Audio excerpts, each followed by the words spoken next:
এই আমরা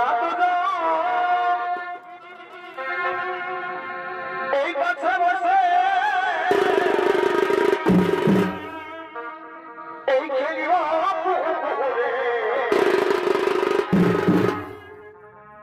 এই আমরা এই কাছে বসে এই খেলিব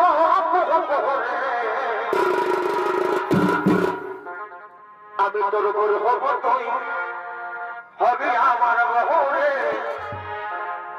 আমি তোর গরু হব তুই হবি আমার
আমি শিবগঞ্জে গিয়ে বসবো আর ওদিকে পাণ্ডব পুত্র স্নান করার জন্য সেই গঙ্গা নদী আগমন করবে।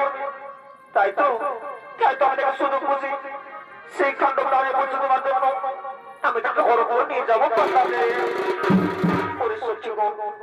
যাও যাও তোমরা করছি পাতালে গিয়ে করো ভগবান, তোমরা করছি পাতালে গিয়ে করো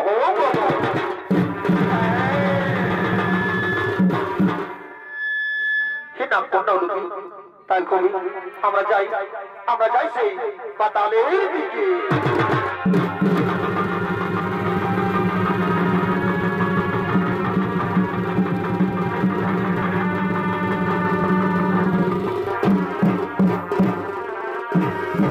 এদিকে নাম কন্যা সেই গঙ্গা নদীর রইল আর ওদিকে পাণ্ডব পুত্র বনবাসী ধরকালী এই গঙ্গা নদীর স্নান করার জন্য আগমন করছে। হরি হরি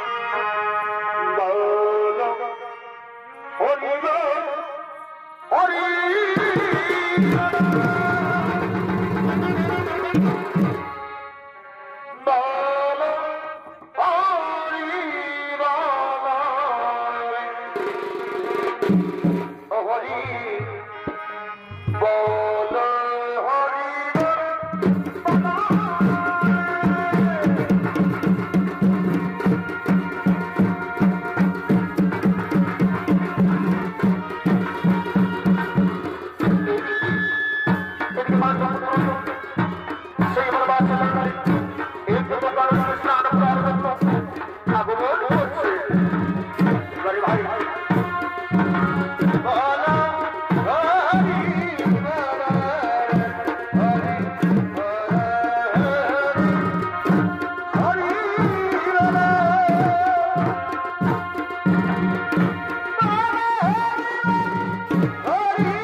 আমি চাই স্নান সেরে আমার দোষী বড় বাস্তি ভবনে বেরোতে হবে।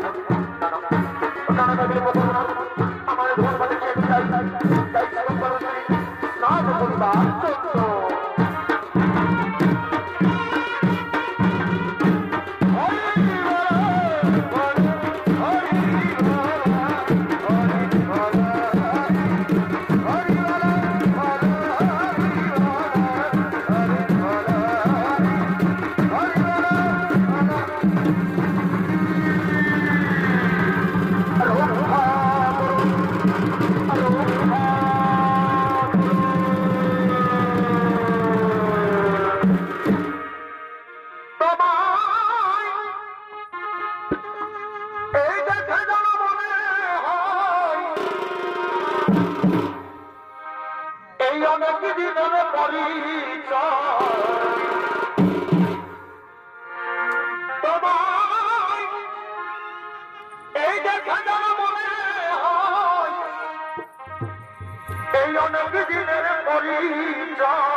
এই জীবন আমার এই ধন্য হলো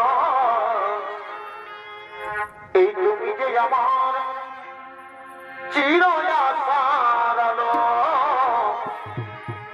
এই তুমি যে আমার চির আশার আলো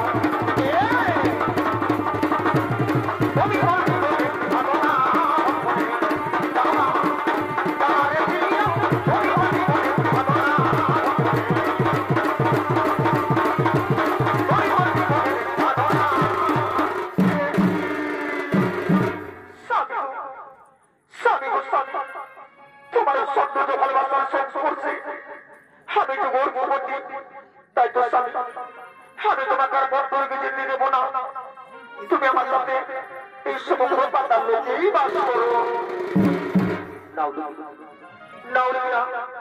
আমি রক্ষার জন্য আমি দেবসিনাথের সামনে 12 বছর অভ্যাস পালন খবর করছি তাই তুমি আমায় কথা দাও তুমি আমায় কথা দাও তোমার মধ্যে যে সন্তান প্রশ্ন করবে সেই সন্তানকে তুমি খুব সংরক্ষণ করে বড় করে তাকে তুমি মায়া করে ছাড়বে পরিণত করবে তাই খুবই স্বামী আমার এই গর্বের সন্তানকে আমি খুব সংরক্ষণ করে বড় করে তাকে আমি মায়া করে ছাড়বে পরিণত করবো আর একটা কথা বলি স্বামী আমি নাগাজ কন্যা হিসেবে তোমায় বলে দিলাম তুমি এই সমগ্র জলাশয় অজীব হয়ে থাকবে সেই জলের সমুদ্র তোমার বংশী ভূত হয়ে থাকবে তোমার বংশী ভূত হয়ে থাকবে কাল কবে লুবি আমি এখন আসি লুবি আমি এখন বিদায় দাও লুবি আমি এখন বিদায়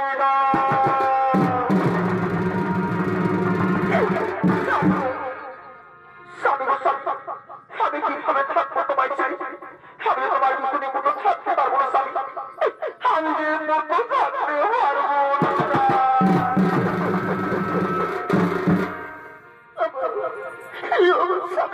আমি যে তোমার স্বামী বলবো যাবে আমি তোমার ছেলে আমি থাকবো না তুমি আমার ছেলে যেও না তুমি আমার ছেলে যেও না ওরে ও জীবন রে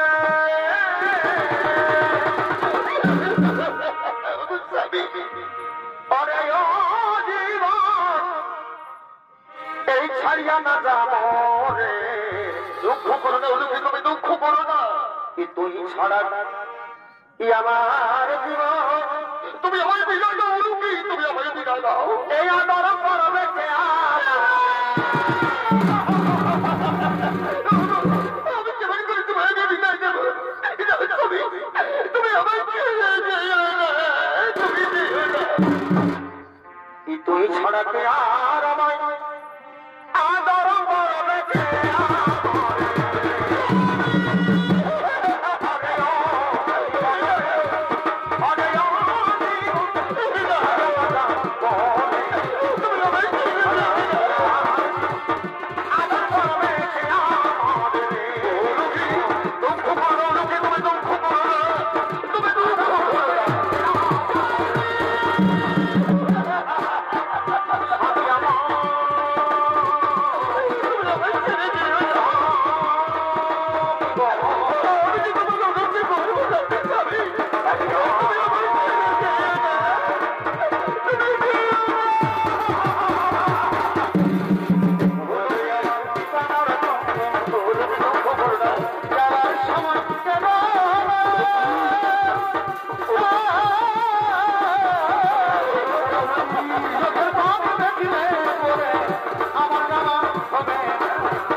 হওয়ার পর আমাদের সেই বছর সবাই ফিরে গেলে আর এদিকে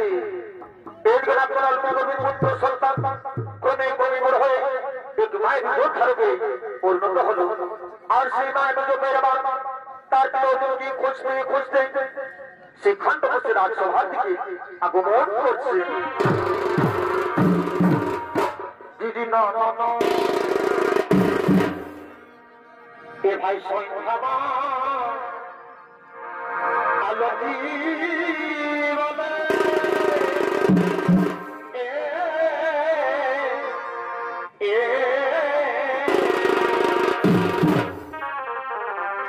এ ভাই সন্ধ্যা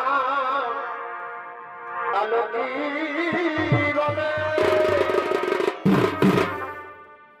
আর মনে হয় কি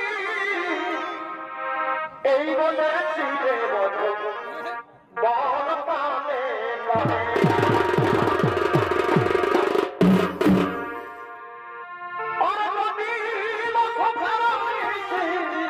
ভাই এই গানে ওহো কি দেখো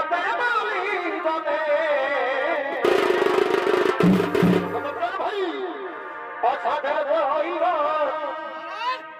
মিঠাই গেল কারো কি দেখো বন্ধুবার দিনে অসাধের হইল মিঠাই গেল কারো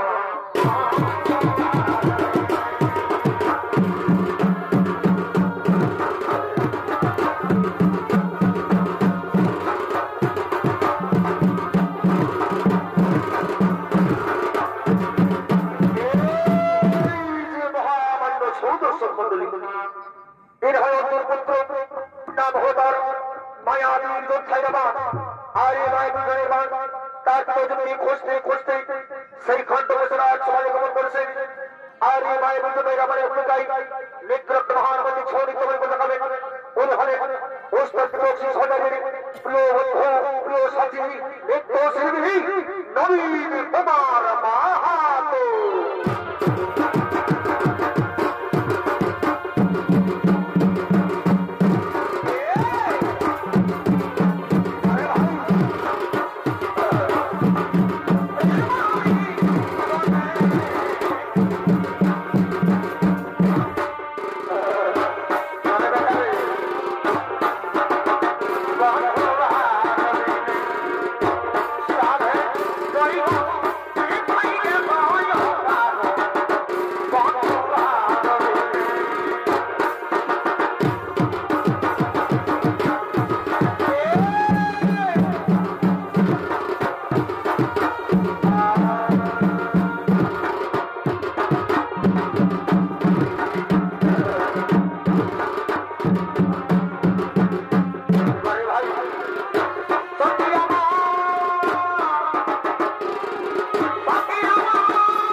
ডাক ডাক করে সূর্যের সেই খান্ড বসে রাজসভা থেকে বলো বলো বলো কে তোমার পিতা, কি তোমার জন্মের পরিচয়? হে পিতা, হে পিতা, আপনি আমার পিতা, আপনি আমার জন্মদাতা, আপনি আমার জন্মের পরিচয়। আমি তোমার পিতা, আমি তোমার জন্মদাতা, আমি তোমার জন্মের পরিচয়। তাহলে বলো তোমার মায়ের কি নাম বলো? হে পিতা, হে পিতা, আমার মায়ের নাম হলো নাগকন্যা। সে কি কথা বললো? তোমার মায়ের নাম হলো নাগকন্যা। খুনি পুত্র আমার, হাই বাবাই, হাই আমার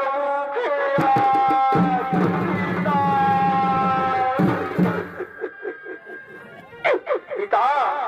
ও পিতা আমার, আমি শুনেছি পিতা, আমি শুনেছি সে হস্তিনাপুর করবো নাকি আমাদের রাজসভা ছিনিয়ে নিয়েছি। তবে না পিতা, আর সহ্য করবো সেই করতে অত্যাচার। এই গুরুকেন্দ্রের মহাযুদ্ধে আমরা সেই করবদের এই সেই ধ্বংস করে দেব। হে পুত্র, হ্যাঁ পুত্র, হ্যাঁ তাই পুত্র, আমি যাই পুত্র, আমি যাই সেই সদর সমাবেশ করার জন্য।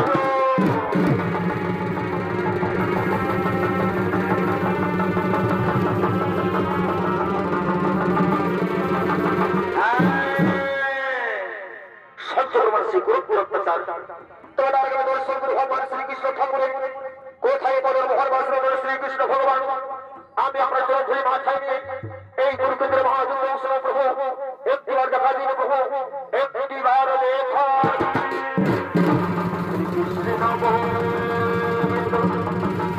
আরে ওরা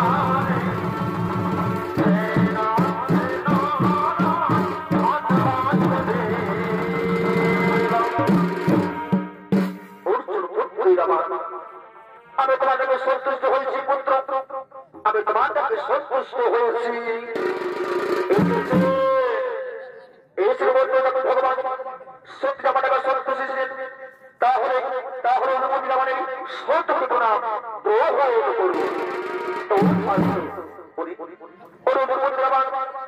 আর তোমার কাছে যা বল চাইবে আমি তোমার সে বলেই করবো প্রদান। কি ভগবান সত্যের আমার বলতে যান, তাহলে প্রকৃতির মহাযুদ্ধের জন্য আমার জেলখানা বড় করে প্রদান। আমার মতো করে চাই, আমি কা বছর মতো নই, আমি বীরযোদ্ধার যুদ্ধ করে মৃত্যুবরণ করি। আর আমার দ্বিতীয় করে চাই, এই কুরুক্ষেত্র রোগীদের যুদ্ধে আমি রাষ্ট্র দিয়ে পর্যন্ত যুদ্ধ করতে পারি। আর আমার তৃতীয় করে চাই, সেই কুরুক্ষেত্র যুদ্ধে যদি আমি মৃত্যুবরণ করি, তাহলে আমার দেহকে যেন আগুনে দাহ করা হয়। আমি তোর মতো মধুদেবর করলাম প্রদান, কিন্তু তোমার দ্বিতীয় প্রদান করতে খুব হয়েছি পুত্র, তোমার দ্বিতীয় প্রদান করতে খুব হয়েছি। কি ভগবান, কি ভগবান, প্রতিদিন হই তাহলে আমায় তিনখানা বড়ই করো প্রদান। সদর করতেই যাবা এইটা পর্যন্ত কথিত আছে, যদি কোনো যোদ্ধা ও বিভাগ থাকে আর সেই যোদ্ধার যখন মহাযুদ্ধে মৃত্যুবরণ করে, তবে সেই যোদ্ধাকে আবার দাহ করা যাবে না। সেই যোদ্ধাকে মাটিতে কবর দেওয়া হবে। তার জন্য মন্দির তোমার মনস্কামনা পূরণ করার জন্য তোমাকে এই মুহূর্তে বিবাহ করতে হবে।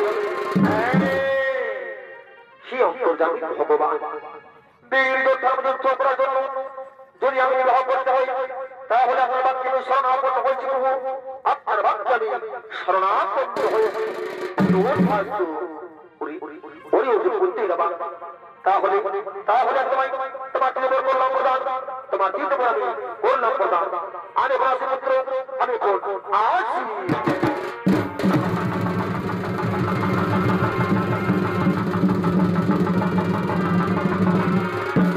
তাই তো মহামান্য সৌদর্শ মন্ডলী এর বাসন শ্রীকৃষ্ণ ভগবান ওর যে মধ্যে আমাকে তিনটি বর করলেন প্রদান, কিন্তু এই কুরুক্ষেত্রের মহাযুদ্ধে তিনি নিজেকে দেবী কালিকা উৎসর্গ করবেন বলে কোন নারী আমাকে বিবাহ করতে চাইছিলেন না। তাই অধিকর্তার ভগবান শ্রীকৃষ্ণ তিনি নিজেই মহারূপ ধারণ করে এরা আমাকে বিবাহ করার জন্য ছুটে চলেছে।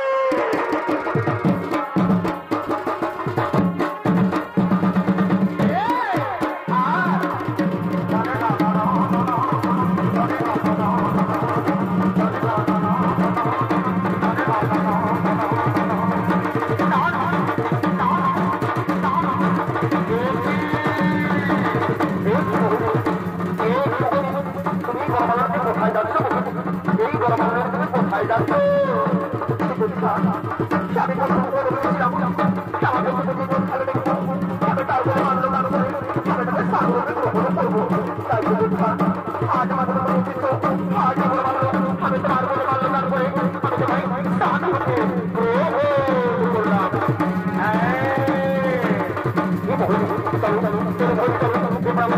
আমাদের আলো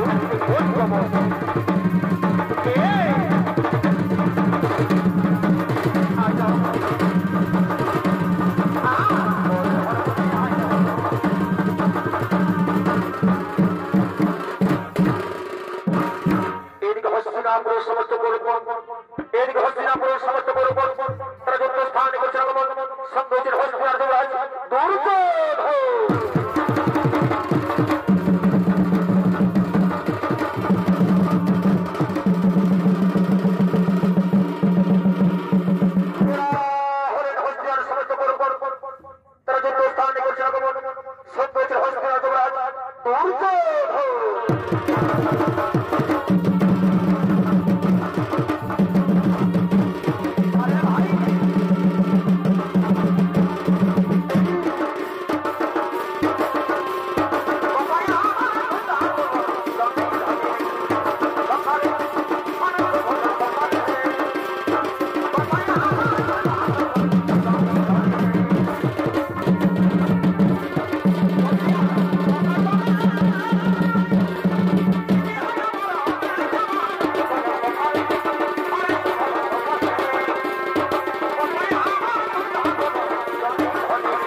কি করি উপায়?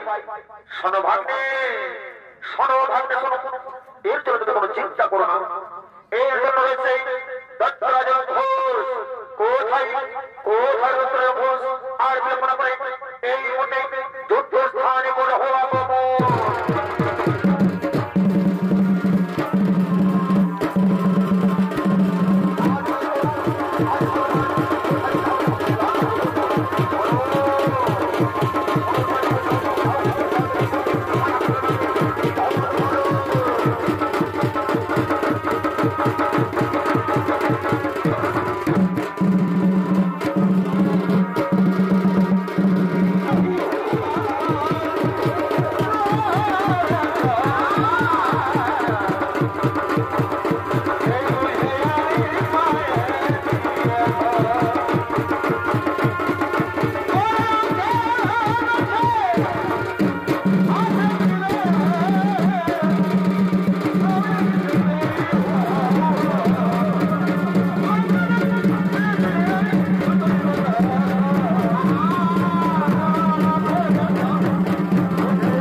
তুমি কি আমার স্বামী?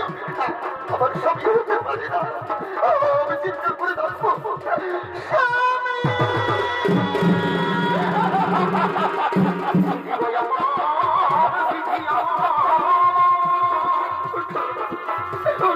তুমি করতে পারো, কি হলো? তুমি কথা বলছো না কেন? আমি না তোমার কতবার মনে করেছি তুমি যুদ্ধে যেও না, তুমি যুদ্ধে যেও না, কিন্তু তুমি যুদ্ধ করতে এলে স্বামী। চিরদিনের মতো তুমি ঘুমিয়ে গেছো আর আমার সঙ্গে কোনোদিন তুমি কথা বলবে না। আমি বুঝি তুমি অভিমান করেছো, আমিও তোমার সঙ্গে কোনোদিন কথা বলবো না। স্বামী উঠো না, এই যে আমি এসেছি, তুমি তুমি সারা না। কে তোমার সারা শরীর ক্ষত বিক্ষত করে রক্তাক্ত করেছে? কে তোমার এমন ভাবে হত্যা করেছে? কে তোমার এমন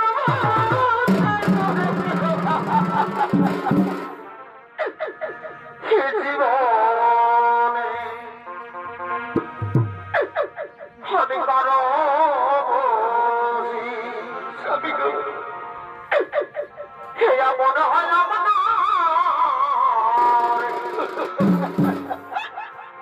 এয়া মনে হয় আমার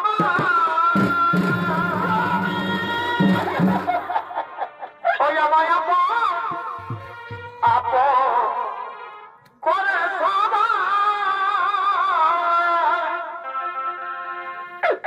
করে হলো না কারো আপন হয় না।